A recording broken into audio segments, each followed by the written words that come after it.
Olá, eu sou Cláudio Dias Batista, esse é o Debate Jurídico. Para falar sobre o nosso assunto de hoje, a doutora Marcela Patekoski, também estamos recebendo aqui a doutora Milena Oliveira e o doutor Murilo Padilha Zanetti. Das ruas da cidade, falamos com Ellen Lopes. Olá, Cláudio! Vamos falar hoje sobre ações trabalhistas. Obrigado, Ellen. Doutor Murilo Padilha Zanetti, o que são ações trabalhistas? Como é que é essa história? Então, doutor Cláudio, quando acontece a fim da relação trabalhista, o empregado é demitido ou pede a demissão, geralmente pode ficar alguns créditos resultantes que tem direito esse empregado. Daí ele tem que ingressar com uma ação trabalhista na Justiça do Trabalho. O legal de ver é que a Justiça do Trabalho, ela funciona. A Justiça do Trabalho, ela é muito eficiente. Ao contrário da Justiça Estadual, a Justiça do Trabalho faz com que os processos sejam solucionados.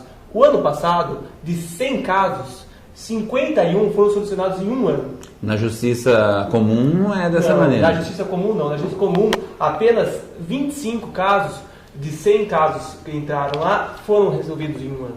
A pergunta é, será que as pessoas entendem que têm direitos? Ellen? As pessoas entendem que têm direitos trabalhistas, mas será que elas entram na justiça contra as empresas? Isso nunca aconteceu comigo, mas se acontecesse eu correria atrás sim, com certeza. Nunca aconteceu isso comigo, mas eu acho que assim, toda pessoa tem direito, a ir atrás, Direito trabalhista também, assim, existem empregos, serviços que a gente trabalha e não recebe.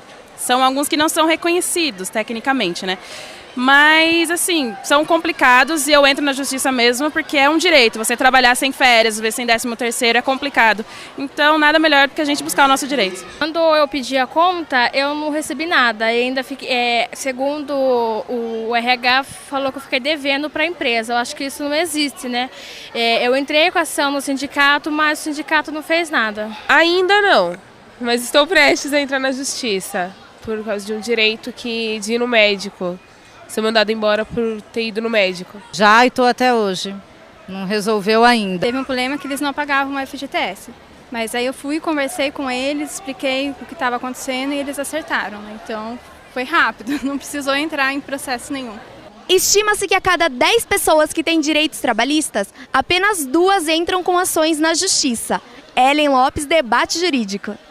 Com isso a gente fica pensando, será que as pessoas têm algum medo com relação a isso, doutor Murilo? Alguma coisa faz com que a pessoa fale, não vou entrar? Existe sim, doutor Cláudio. As pessoas têm um pouco de receio. Por quê? Eu entrei com uma ação na justiça, será que vão me contratar depois disso?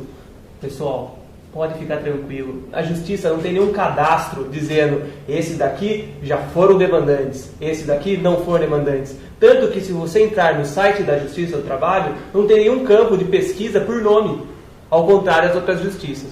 Então, por que faz isso? É a proteção do empregado. A Justiça do Trabalho pensa no empregado, ela protege.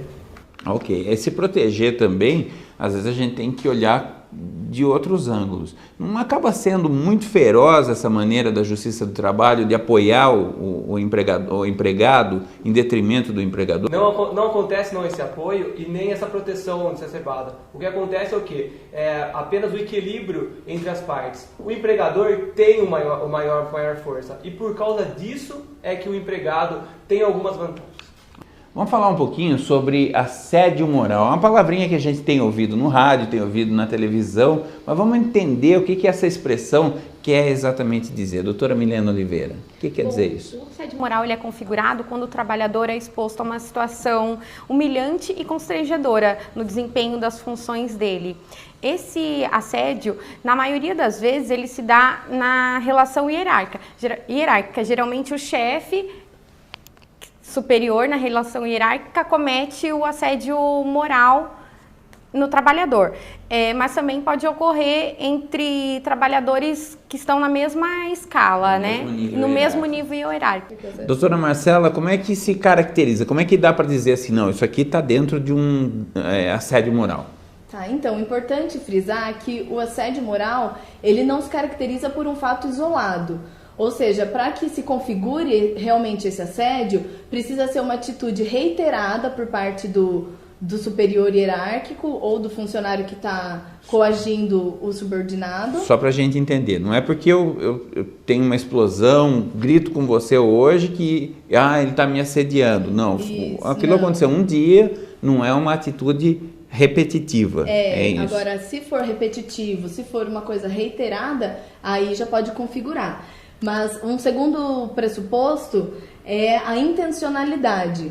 Para que se configure o assédio, o agressor precisa ter uma finalidade com aquele comportamento. Ou seja, por exemplo, eu vou tomar essa atitude com um determinado funcionário para que ele peça a conta do emprego, para prejudicar mesmo a pessoa que está sendo coagida. Então, doutor Murilo tem uma questão que é parecida com isso, né, doutor? O que aconteceu?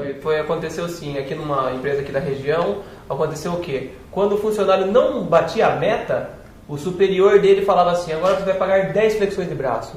E a pessoa tinha que descer no chão e fazer 10 flexões de braço na frente de todos os companheiros de trabalho. Isso é degradante, né? Não, o assédio moral configurado. A justiça configurou em todos os casos como assédio moral. Já foi julgado, inclusive, esse processo chegou no final. O que mais que ajuda a caracterizar o dano moral, doutora Marcela? Outra característica do assédio moral é a direcionalidade. Ou seja, precisa ser direcionado a uma determinada pessoa de um determinado grupo. Também a temporalidade, que essas atitudes devem ocorrer durante a jornada de trabalho do empregado e durante o exercício das suas funções. E a degradação deve ser deliberada nas condições de trabalho. Certo, quer dizer que tem que ter realmente uma intenção forte ali de se atingir a pessoa, degradar a pessoa. Bom, um outro tipo de assédio que a gente também tem ouvido falar muito é o assédio sexual, né? Dentro das relações de trabalho é muito comum a paquera, o relacionamento entre as pessoas acontecer. Tem pessoas que se casam, né? Eu tenho um amigo que é dono de uma emissora de rádio e o pai dele, que era dono de emissora de rádio também, ele se casou com a secretária, né? Quer dizer, começou ali um romance. O romance é diferente do assédio sexual, né? O que é o assédio sexual, doutora Milena? O que caracteriza o assédio sexual?